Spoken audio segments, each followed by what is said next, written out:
Lihatlah, itu adalah rumah bagi miliaran makhluk hidup yang sudah menaungi bola biru indah itu sejak miliaran tahun yang lalu.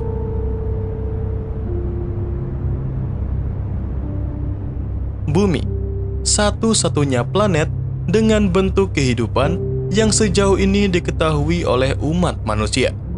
Di luar itu, sampai saat ini masih belum dapat dipastikan apakah ada bentuk kehidupan serupa di antara triliunan planet yang tersebar di seluruh penjuru alam semesta ini. Sampai saat ini, manusia hanya bisa mengamati keindahan alam semesta di atas ketidaktahuan yang menjadi misteri besar untuk dapat dipelajari sampai generasi manusia seterusnya. Bumi kita ini memang kecil di antara gemerlap objek eksotis lainnya yang ada di alam semesta ini. Jika dilihat dalam skala kosmik, planet bumi kita ini tidak lebih hanya akan terlihat bagaikan butiran pasir yang ada di gurun Sahara. Di dalam sistem bintang kita saja atau matahari, bumi tidak akan tampak besar jika dibandingkan dengan planet lainnya yang ada di sistem bintang ini. Tata surya kita ini terlalu luas untuk membuat bumi menjadi besar. Lalu seberapa luaskah sistem bintang atau tata surya kita ini? Jadi, coba Anda bayangkan saja, jarak antara bumi dan matahari adalah sekitar 150 juta kilometer. Dengan jarak itu, para astronom menggunakannya sebagai cara pengukuran jarak antara satu objek dengan objek lainnya.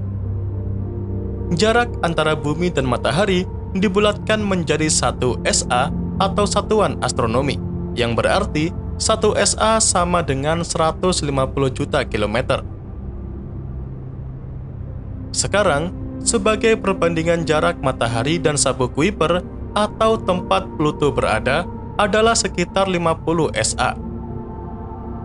Jika dihitung dengan jarak satuan kilometer, 50 SA sama dengan sekitar 7,5 miliar kilometer. Nah, itu merupakan jarak yang sangat-sangat jauh dan sudah bisa membuat sistem bintang kita tampak dengan luasnya. Namun, apakah itu luas dari tata surya kita? Jawabannya tentu adalah tidak. Semua itu dikarenakan ukuran sebenarnya dari tata surya kita didefinisikan oleh jangkauan gravitasi dari matahari. Untuk saat ini, wilayah terjauh di tata surya kita adalah awan Oort yang terletak sekitar 100.000 SA. Dengan jarak sejauh ini, pengukuran dengan SA atau satuan astronomi pun akan susah. Oleh karena itu, para astronom membuat satuan perhitungan lainnya untuk dapat mengukur jarak sejauh ini, dan satuan itu disebut sebagai tahun cahaya.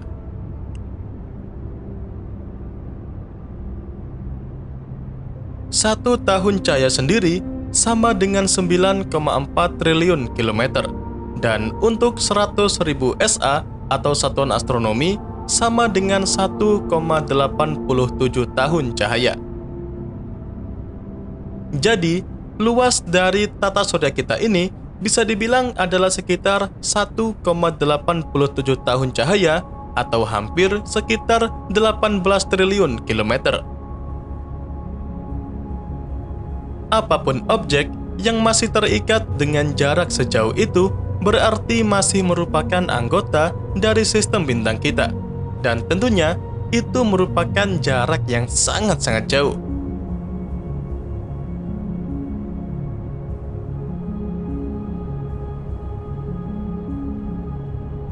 Dari penjelasan tadi, Anda semua mungkin sejenak sudah mengetahui betapa luasnya sistem bintang kita ini. Di antara luasnya sistem bintang ini, ada wahana antariksa bernama Voyager yang saat ini tengah berkelana di dalamnya.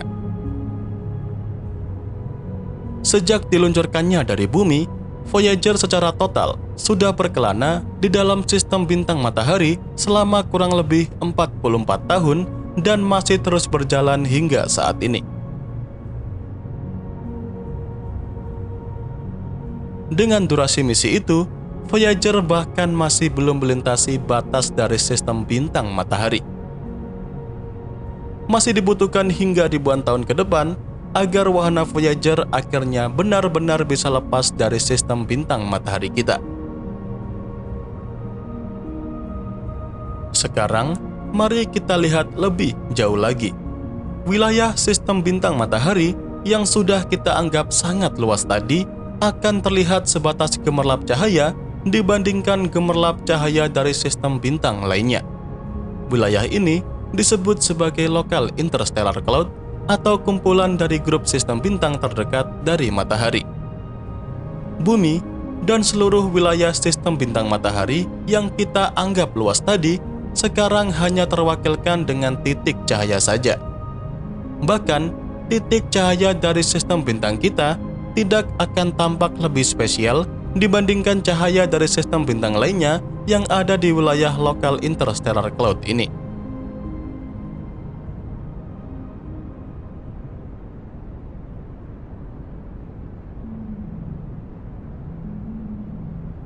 Selanjutnya, mari kita semua pergi lebih jauh lagi, sampai melihat keseluruhan dari sistem galaksi Bima Sakti atau Milky Way.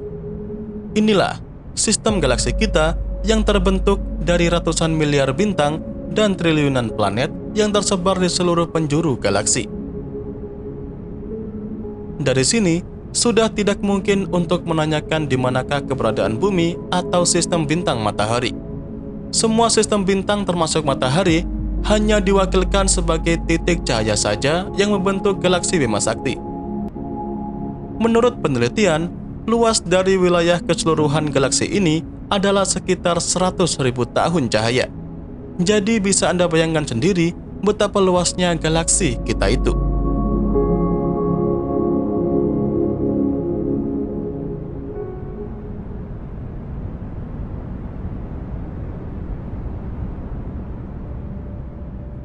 Jika tadi Anda semua sudah mengetahui luas dan megahnya galaksi Bima Sakti kita, sebenarnya itu masih belum ada apa-apanya. Galaksi Bima Sakti kita ini ternyata hanyalah satu di antara galaksi lainnya yang tergabung di dalam lokal grup galaksi yang berisikan sekitar 54 galaksi berbeda. Setiap galaksi memiliki karakteristik yang berbeda dengan Bima Sakti, terutama pada ukurannya yang bahkan 2 kali lipatnya dari Bima Sakti tadi. Kemudian, seluruh galaksi yang tergabung di dalam lokal grup ini saling berinteraksi satu sama lain dengan gravitasi. Itulah mengapa di masa depan nanti diperkirakan galaksi Bima Sakti dan Andromeda akan bertabrakan dan membentuk galaksi super elips yang memiliki ukuran jauh lebih besar lagi.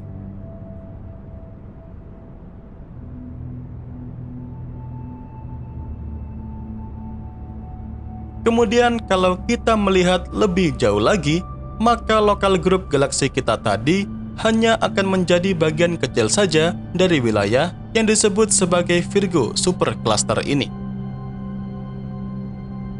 Disinilah tempat dari kumpulan grup galaksi berada. Di dalam setiap titik kecil yang Anda lihat itu berisikan banyak galaksi termasuk galaksi Bima Sakti yang tentunya sudah tidak terlihat lagi. Tapi ini bukanlah akhir dari penjelajahan alam semesta kali ini, karena kita semua akan melihat lebih jauh lagi. Dan sampailah kita di hadapan Laniakea Supercluster, wilayah yang sangat megah dan luas tempat dari kumpulan klaster galaksi di alam semesta ini. Di dalam setiap titik itulah terdapat banyak sekali galaksi. Dan dari sini, sudah jangan tanya lagi bumi ada di mana. Karena klaster galaksi pun hanya akan tampak seperti debu yang melayang-layang di ruang kosong. Semua itu dikarenakan menurut sebuah penelitian, terdapat sekitar 100.000 galaksi di dalam Laniakea Supercluster ini. Lalu, sampailah kita di ujung dan batas pengetahuan manusia mengenai alam semesta ini. Wilayah ini dikenal sebagai Observable Universe. Di dalam sinilah rumah bagi sekitar 2 triliun galaksi di seluruh penjuru alam semesta ini. Inilah wilayah yang menaungi semua penjelasan dari awal tadi. Dan menurut sebuah penelitian, luas diameter alam semesta yang sudah teramati adalah sekitar 93 miliar tahun cahaya. Dan itulah batas yang dapat diketahui oleh umat manusia saat ini.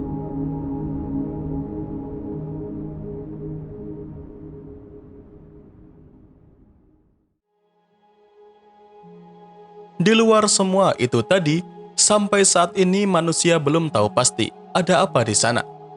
Beberapa objek hipotesa seperti galaksi pengembara sudah dijelaskan oleh para ilmuwan. Namun, hal menarik seputar observable universe tadi adalah sebuah teori yang mengatakan kalau batas alam semesta yang sudah dipelajari saat ini adalah batas dari satu alam semesta ke alam semesta lainnya, atau sebuah teori yang dikenal dengan nama multiverse.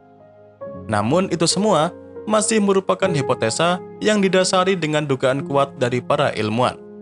Bukti untuk menjelaskan keberadaannya pun masih belum ada. Jadi masih sangat jauh untuk mengatakan kalau multiverse ini adalah konsep realita yang benar-benar ada. Namun, hal yang sudah pasti, alam semesta kita ini di luar pengamatan sedang berkembang lebih cepat dari kecepatan cahaya.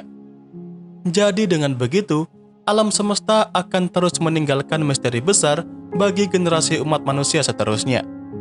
Pada akhirnya, seluruh penjelasan tadi tidak akan membuat alam semesta kita ini tampak sangat besar, tapi sebaliknya, membuat kita semua menjadi sangat kecil di tengah lautan alam semesta yang semakin membesar. Meskipun begitu, kita semua patut berbangga, karena meskipun kita semua adalah spesies mikroskopik di alam semesta ini, tapi kita semua berani berpikir di luar batas alam semesta saat ini.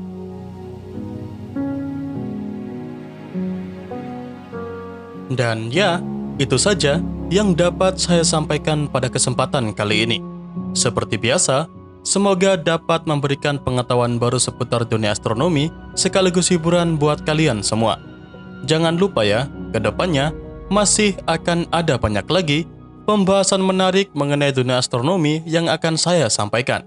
Dan tentunya bakal sayang banget untuk kalian lewatkan. So, tetap stay tune terus ya bersama kami, Nasi Angkasa, Media Astronomi Indonesia.